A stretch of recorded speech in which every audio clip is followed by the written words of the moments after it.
And నిన్న నిన్న జరిగిన సంగతి ఒక టీవీ రిపోర్టర్ ఆయనకి గాయాలు తగలడం, ఇట్ ఈస్ రియలీ అన్ఫార్చునేట్. ఉద్దేశపూర్వకంగా ఎవరిని హర్ట్ చేయాలని లేదు. నిన్న మీరు విజువల్స్ చూస్తే, టీవీ విజువల్స్ మీరు కానీ కరెక్ట్గా చూస్తే, గేటు పగలగొట్టుకొని తోసుకొని గేటు ఎరగొట్టి లోపలికి వచ్చేటప్పటికి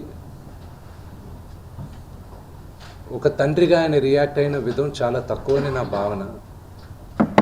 కానీ ఆయన ముందుకొచ్చి మీరు విజువల్స్ కరెక్ట్గా చూసుకున్నారంటే ఆయన మీడియా వాళ్ళకి నమస్కరిస్తూ ముందుకొచ్చారు. ఆయన చేతులు జోడించి నమస్కరిస్తూ ముందుకు వస్తే ఎవరో ఒకరు ముందుకొచ్చారు, ఏదో మొహం మీద పెట్టారు. ఆ హీట్ ఆఫ్ ద మూమెంట్లో జరిగిందే కానీ ఉద్దేశపూర్వకంగా ఒక వ్యక్తిని కొట్టాలని కానీ ఒక వ్యక్తి పైన ఆగ్రహం చూపించాలని కానీ వ్యక్తిగతంగా లేదు. ఆయన గాయపడిన వాళ్ళ ఫ్యామిలీతో నేను టచ్లో ఉన్నాను, వాళ్ళ ఫ్యామిలీ మెంబర్తో మాట్లాడాను. వాళ్ళకి చెప్పాల్సింది మేము చెప్పాం. We're in touch with them and it is a really unfortunate incident. I wish this did not happen. ఇది జరుగుండకూడదు.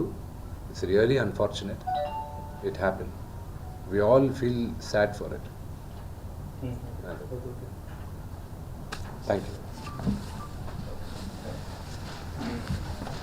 అంటే నోటీస్ కూడా ఇచ్చారు కదా సార్, మీరు ఎప్పుడు హాజరవుతున్నారు అసలు కోర్టు కూడా పిటిషన్ వేసిన పరిస్థితి.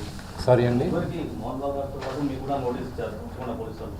అసలు ఆ పిటిషన్ మీరు రెస్పాండ్ అవుతున్నారా, కోర్టుకి వెళ్తున్నారా సార్? ఈరోజు 10:30 మీరు హాజరు. సార్ నాకు ఒక్కటి అర్థం కాదు ఏంటంటే, రచ్చకొండ పోలీస్ స్టేషన్లో చేసేది మాకు నోటీసులు రాకముందు మీడియాకి రిలీజ్ చేస్తున్నారు. It is really unfortunate. ఇది ట్రయల్ బై మీడియానా, లేకపోతే do they really want to resolve something? I really need to understand that. ఈరోజు మార్నింగ్ న్యూస్ పేపర్స్లో నాన్నగారి గన్స్ సరెండర్ చేయాలి అని చెప్పి నాన్నగారికి నోటీస్ జారీ చేసిందని చెప్పారు. ఈరోజు మార్నింగ్ 10:55 మాకు వచ్చి నోటీస్ ఇచ్చారు. అంటే మేము న్యూస్ పేపర్లో చదివితే మాకు తెలుస్తున్నాయి ఇలాగా కమిషనర్ గారిని కలవాల్సి వస్తుంది అది ఇదని. ఈరోజు తెల్లారుజామున నాకు 9:30కి నోటీస్ జారీ చేశారు. I don't understand why I was called, but out of respect to the commissioner నేను ఆయన కలుస్తాను. కానీ 9:30కి నాకు నోటీస్ ఇచ్చి 10:30కి వచ్చి హాజరవ్వమంటే ఆన్ వాట్ బేసిస్ నన్ను పిలిచారు? Do they know that I was not in the country? నేను అసలు కంట్రీలోనే లేను. నేను మార్నింగ్ వచ్చాను. And what basis are they calling me? What protection has a given my father? నిన్న మీరు చూశారు, మీరందరూ ఆల్ పాత్రిక సోదరులందరూ ఉన్నారు. You saw how it is. మీ ఇళ్ళ పైకి కానీ అలాగ ఎవరైనా వస్తే do you feel safe? It's really unfortunate. అది ఇంకా respecting the chair of the commissioner, వాళ్ళు పిలిచారు కాబట్టి నేను కలుస్తాను. కలవాల్సిన అవసరం నాకు లేదు. As per law I don't have to meet them. Summons ఇచ్చారు రండి అంటే they are wrong because legally I came yesterday morning, but out of respect to the chair I'll go and talk to them.